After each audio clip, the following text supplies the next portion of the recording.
அந்த ஏவிஎம்ல உள்ள முதல் படத்திலிருந்து ஜெமினி வரைக்கும் உள்ள அத்தனை படத்தையும் போட்டு எங்க கூட ஒர்க் பண்ண தொழில்நுட்ப கலைஞர்கள், இயக்குநர்கள், நடிகர்களையும் போட்டு அத்தனை பேரையும் போட்டு கடைசியா ஜெமினிங்கிற அந்த படத்தை போட்டு அதுல ஒர்க் பண்ண கலைஞர், இயக்குனர் சொல்லி அந்த பேனர்ல வைக்கும் பொழுது உண்மையிலே அது என்னைக்கும் மறக்க முடியாது. ஏவிஎம்ல ஒர்க் பண்ணதும் சரி, அவங்க கூட பணியாற்றுறதும் சரி, அவருக்கு அவர் குடும்பத்தார் அனைவருக்கும் ஆழ்ந்த இரங்கல்.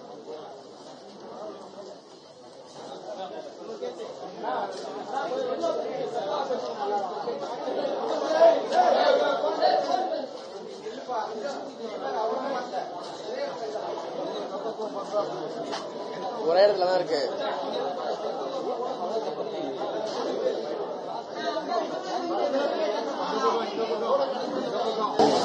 மிகப்பெரிய வடிவர்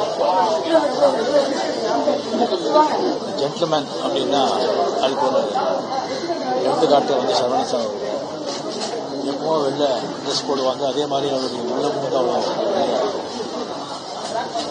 சினிமா வந்து உசுருக்கு உசுராக நேசிச்சவர். ஒரு 10 நிமிஷம் பேசினா 10 தடவை அப்பாச்சி அப்பாச்சின்னு சொல்லிட்டு அவருடைய ஃபாதரை வந்து நினைவுபடுத்திக்கிறாரு.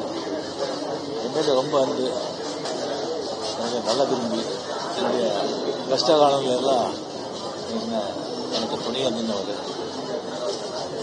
ஏவிஎம்ல வந்து ஒரு 9 படம் நான் ஆக்ட் பண்ணியிருக்கேன். அந்த 9 படமும் வந்து பெரிய ஹிட். அதுக்கு வந்து மெயின் காரணம் வந்து சரவணன் சார் சொன்னால் அது வந்து மெய்யாக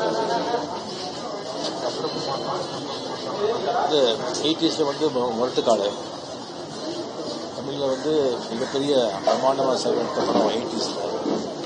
20s வந்துட்டு சிவாஜி மிகப்பெரிய படம், பிரம்மாண்டமான படம்.